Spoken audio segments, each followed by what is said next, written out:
Assalamualaikum warahmatullahi wabarakatuh, kelas 10. Apa kabarnya hari ini? Semoga semuanya sehat ya, dan em, tetap semangat untuk belajar online ini. Oke, bagi yang konsul hari ini, ya silakan nanti disimak videonya setelah sudah selesai pembelajaran, ya di waktu senggangnya silakan disimak. Dan bagi yang tidak konsul di jam 10, silakan disimak dengan baik ya. Silakan dibuka buku paketnya halaman 81 dan silakan berdoa dulu masing-masing sebelum mulai menyimak video ini ya. Oke, bismillah, kita mulai ya. Hari ini kita lanjut bahas tentang macam-macam gaya. Kemarin kita sudah belajar tentang pengantarnya ya. Gaya itu apa? Gaya menyebabkan apa? Dan jenis-jenis hukum Newton tentang gerak gitu ya. Ada hukum 1, 2, dan 3 Newton. Nah, sekarang kita lanjut nih mulai ke macam-macam gaya. Ada gaya apa saja kalau misalkan di fisika? Yaitu yang pertama ada gaya normal, lambangnya N kapital ya. Apa itu gaya normal? Gaya normal adalah gaya kontak yang bekerja dengan arah tegak lurus, bidang sentuh jika dua benda bersentuhan ya. Jadi kata kuncinya gaya normal itu syaratnya adalah gaya yang terjadi apabila ada dua benda yang saling bersentuhan ya, atau saling kontak, di mana arahnya itu tegak lurus ya. Contohnya misalkan yang A ini misalkan pada bidang datar ya, bidang datar berarti ini lantai sama misalkan benda, ini kayu, misal balok kayu misalkan, berarti kan itu antara dua benda kan, bersentuhan nggak ini ya kan, terjadi kontak di sini. Nah, gaya normalnya kemana? Gaya normalnya tegak lurus, kan ini bidangnya nih, bidang datarnya. Tegak lurusnya berarti yang ini kan, berarti di sini ini tegak lurus bentuk 90 derajat, berarti gaya normalnya ini ke atas N kayak gitu ya. Gaya normal vertikal ke atas ya, kayak gitu. Kita ngomongin gaya normal dulu, nanti baru gaya berat ya. Gaya normal dulu ini. Untuk yang bidangnya vertikal, kalau ini kan di sumbu X gitu ya. Nih, gimana kalau sumbu Y kayak gini? Misalkan kayak jam nempel di dinding kayak gitu ya, sama kan bidangnya yang ini. Tegak lurusnya mana? Yang ini dong, berarti ini tegak lurus di sini, berarti gaya normalnya ke kanan nih, N. Mendatar atau horizontal. Kalau bidangnya bidang miring kayak gimana nih? Misalkan ini datarannya, ini miring, kemiringannya dengan alfa, terus ini bendanya. Nah, gaya normalnya kemana? Ke sini, karena kan ini bidangnya kan, berarti kalau tegak lurus kan begini. Ini kan tegak lurus kan, berarti gaya normalnya ke sini. Nah, nanti akan diproyeksikan terhadap sumbu Y dan sumbu X-nya. Kalau di sumbu X dia pakainya sin, kalau di sumbu Y dia pakainya cos alfa. Gitu. Nah, ini nanti akan dijelasin yang bidang miring gimana cara dapetnya kayak gitu ya. Nah, selain itu gimana kalau misalkan kayak gini, misalkan ini langit-langit, terus di sini ada benda yang nempel. Tuh, gaya normalnya kemana berarti? Karena ini bidangnya. Nah, gaya normalnya berarti kan ini tegak lurus nih, ke bawah, ini N. Kayak gitu ya. Itu jenis-jenis dari gaya normal. Nah, berikutnya yaitu adalah gaya berat. Gaya berat itu apa ini? Gaya berat itu adalah gaya yang bekerja pada suatu benda akibat percepatan gravitasi bumi. Kemana arahnya? Arahnya selalu menuju ke bawah nih, ke bawah, ini W. Ini, nah kalau yang ini arah gaya beratnya kemana? Ke bawah, berarti gimana pun bentuknya pasti dia selalu ke bawah. Kalau yang ini gimana? Ini juga ke bawah gitu. Yang ini gimana? Nah, ini juga ke bawah kan, lurus ke bawah, lurus gitu. Mau gimana pun bentuknya, gaya berat itu selalu arahnya ke bawah. Nah, supaya lebih paham, ini ada catatan kakak kelas kalian gitu ya nih. Gaya-gaya yang bekerja pada suatu benda. Yang tadi kan ini gaya normal nih, gaya yang arahnya tegak lurus terhadap bidang permukaan sentuh nih, tegak lurus ke atas. Ini tegak lurus juga nih ke bawah. Ini miring, tegak lurus berarti ini ke kanan. Oh, ini bidang miring, berarti tegak lurusnya miring kayak gitu ya. Nah, gaya berat tadi ya, karena percepatan gravitasi bumi arahnya selalu menuju ke bawah. Nih, kalau misalkan dia kayak gini berarti ini ke bawah. Kalau dia nempel di langit-langit dia juga ke bawah. Dia nempel di pinggiran nih ya, kayak gini dia juga ke bawah. Ini bidang miring pun gitu ya, selalu ke bawah juga. kayak gitu ya. Gaya itu adalah gaya berat. Nah, gaya berat sendiri rumusnya apa? Gaya berat adalah W kemarin sama dengan M dikali G, kayak gitu ya. Nah, ini maksudnya apa? N sama dengan W sama dengan M kali G. Nah, ini nanti akan Miss jelasin ketika sudah masuk ke aplikasi hukum Newtonnya. Nah, ini kita kenalan dulu sama macam-macam gaya kayak gitu ya. Nah, berikutnya kita pakai catatan teman kakak kelasnya aja ya di sini supaya lebih ringkas dan lebih paham dan lebih lengkap gitu ya. Setelah tadi belajar tentang gaya berat dan gaya normal, sekarang kita belajar tentang gaya gesek. Apa itu gaya gesek? Yaitu gaya yang muncul jika permukaan dua benda bersentuhan langsung secara fisik. Arah gaya gesek itu berlawanan dengan arah gerak benda. Contohnya gimana? Misalkan ini lantai nih. Kemudian di sini ada meja misalkan, terus ada orang nih, misalkan ini lantainya kasar gitu ya, terus misalkan ini didorong nih, orangnya dorongnya ke kanan, berarti bendanya geraknya ke kanan kan, dia mengalami percepatan karena bendanya di sini punya massa. Nah, maka gaya geseknya kemana? Gaya geseknya justru dia ke kiri. FG kan berlawanan arah ya kan, tadi arah gaya geseknya itu berlawanan dengan arah gerak benda. Karena orangnya dorong benda ke kanan, maka gaya geseknya ke kiri kayak gitu. Nah, gaya gesek itu ada dua, yaitu gaya gesek statis, yaitu gaya gesekan pada benda yang diberi gaya tetapi bendanya belum bergerak. Statis itu kan diam gitu ya, jadi ketika bendanya itu belum bergerak. Nah, gaya gesek lambangnya itu gaya gesek itu lambangnya FG, tapi kalau gaya gesek statis berarti F kecil S, yaitu sama dengan mu S dikali N. Mu S ini apa? Lihat sini keterangannya, Fs gaya gesek statis. Apapun gayanya, satuannya pasti Newton ya. Mu S di sini koefisien gesek statis ya, nggak ada satuannya. N di sini apa? N adalah gaya normal. Gaya normal yang mana tadi? Yang ke atas. Gitu. Ya, jenis yang kedua adalah gaya gesek kinetis. Berarti lambangnya F kecil K sama dengan mu K dikali N. Artinya apa? Yaitu gaya gesek pada benda yang bergerak ya, yang udah bergerak nih dia pada permukaan yang kasar. Nah, suatu benda dikatakan punya gaya gesek apabila permukaannya kasar gitu ya. Kalau misalkan dia permukaannya licin, maka dianggap tidak punya gaya gesek. FK apa di sini? Yaitu gaya gesek kinetis, satuannya Newton. Mu K adalah koefisien gesek kinetis, N-nya adalah gaya normal kayak gitu ya. Ini kita kenalan dulu jenis-jenis gaya, belum ke hitung-hitungannya ya. Nah, berikutnya adalah gaya yang bekerja pada dua benda dihubungkan dengan tali. Ya, misalkan ini ada kardus 1, ada kardus 2 dihubungkan dengan tali, maka akan misalkan kalau misalkan ditarik itu kan talinya akan tegang ya, maka akan muncul yang namanya gaya tegangan tali. Gaya tegangan tali arahnya selalu keluar dari benda. Kan ini benda, talinya ke sana. Oh, berarti ini keluar benda. Oh, ini ke kanan. Oh, ini bendanya, ini talinya. Oh, berarti ke kiri. Kayak gitu ya. Jadi kalau misalkan ada suatu benda diikatkan dengan suatu tali dan talinya menjadi tegang, maka akan muncul gaya tegangan tali. Kayak gitu. Nah, berikutnya ada gaya sentripetal, yaitu gaya yang bekerja pada benda yang bergerak dengan lintasan berbentuk lingkaran dan arahnya menuju pusat lingkarannya. Arahnya menuju pusat lingkaran nih ke sini. Fs. Ingat gak kemarin digerak melingkar? Gaya kan kalau di hukum Newton 2 kan F sama dengan M dikali A ya, di SMP pasti ingat. Karena gaya sentripetal berarti Fs sama dengan M, A-nya apa? A sama dengan A-nya adalah AS atau si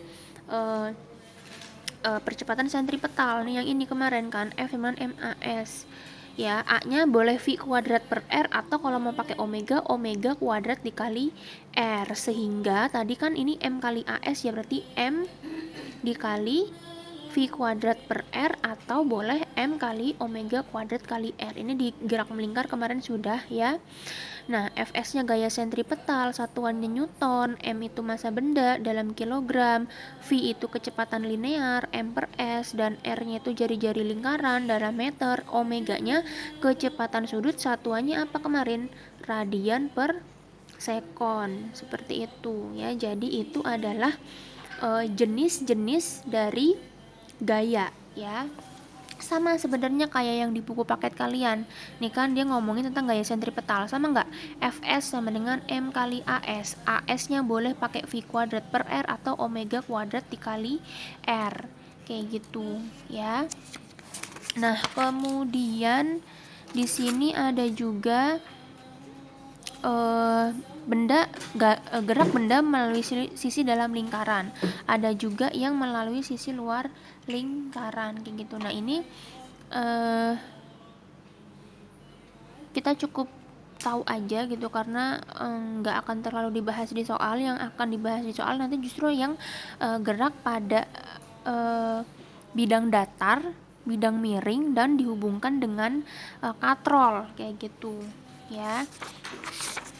Nah, kalau misalkan itu nanti masuknya ke aplikasi hukum Newton, yang mana yaitu ada di halaman 77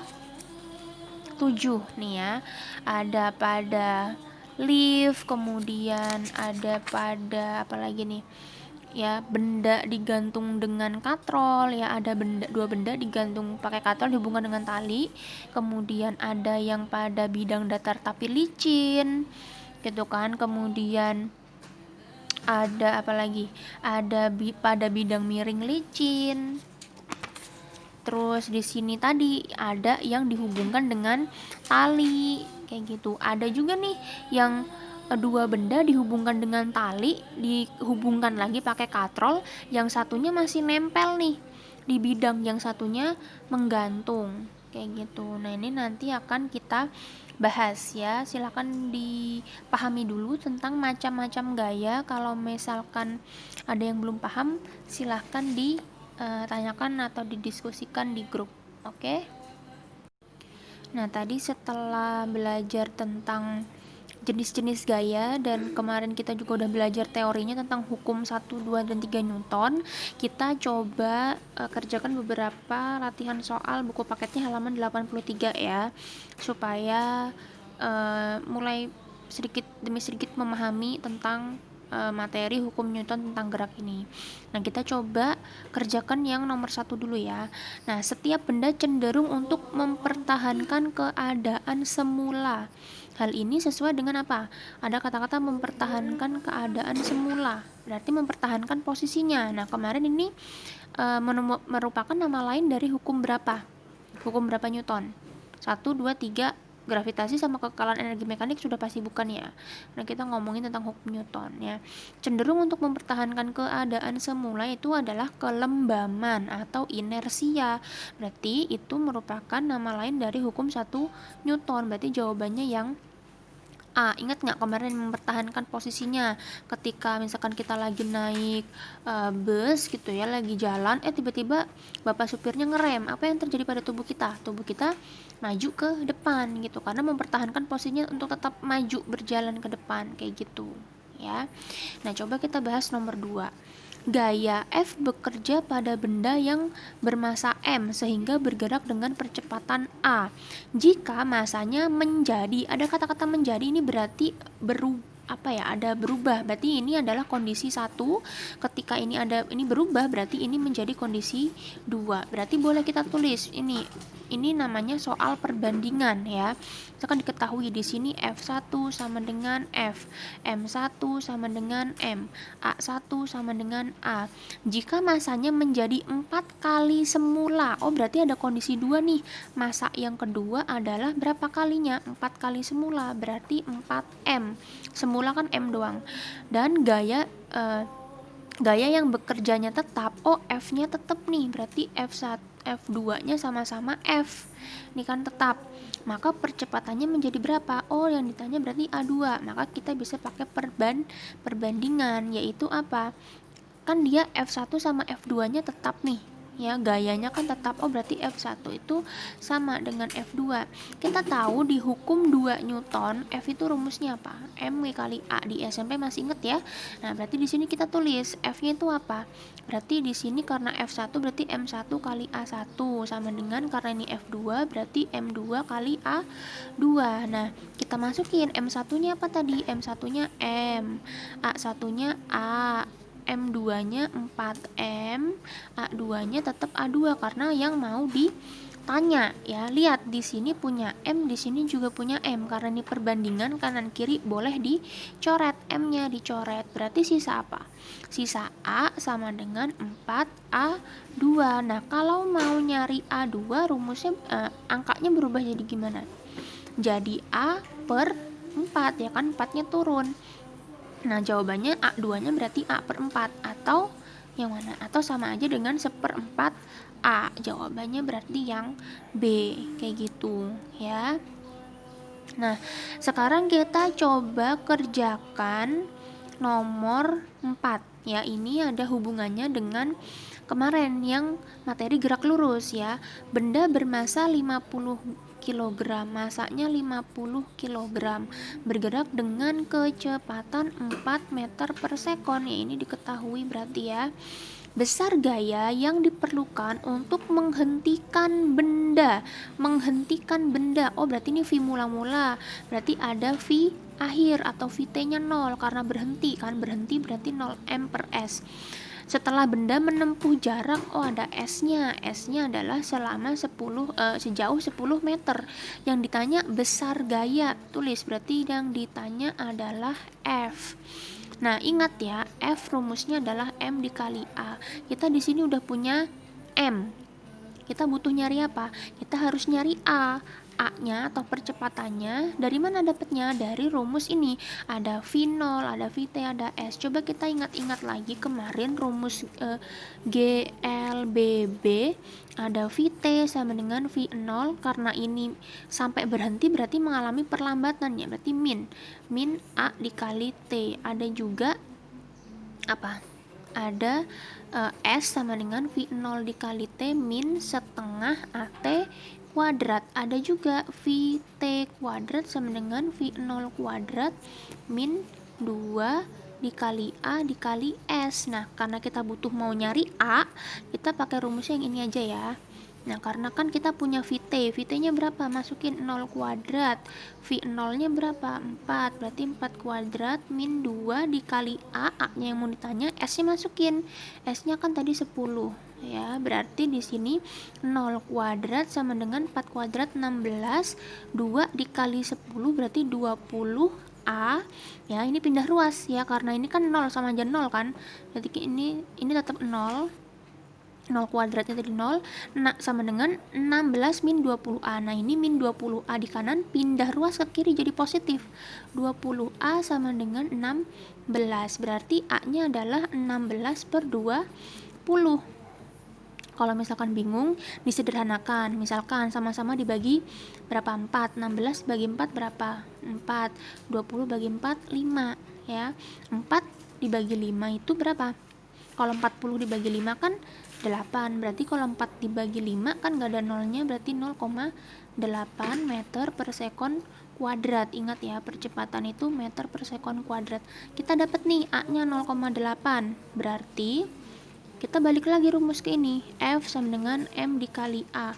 Tadi masanya 50 kg, A nya 0,8 ya, berarti ini 0, sama 0 habis, sisa 5 kali 8 berarti 40 Newton. Berarti jawabannya yang D, kayak gitu ya. Nah untuk hari ini cukup itu dulu latihan soalnya ya, 3 soal dulu. Untuk latihan soalnya silahkan disalin di buku catatan supaya sambil nyalin kalian sambil ngitung juga supaya paham. Kalau misalkan ada yang kalian gak ngerti atau mungkin salah hitung, gak apa-apa, silahkan dikonfirmasikan ke Miss ya, supaya kita bisa koreksi bareng-bareng ya. Kalau belum paham silahkan disimak lagi. Kalau memang belum paham silahkan ditanyakan Kemis via grup atau japri Kemis, nggak apa-apa gitu ya. Oke, untuk hari ini cukup sekian dulu. Mohon maaf kalau Miss ada salah-salah kata atau kurang sempurna dalam penyampaian dan penjelasan materi ini. Kita sambung lagi nanti hari Rabu ya, di jam sejarah Indonesia ya, supaya bisa selesai materinya ya. Semangat kelas 10. Terima kasih atas perhatiannya. Wassalamualaikum warahmatullahi wabarakatuh.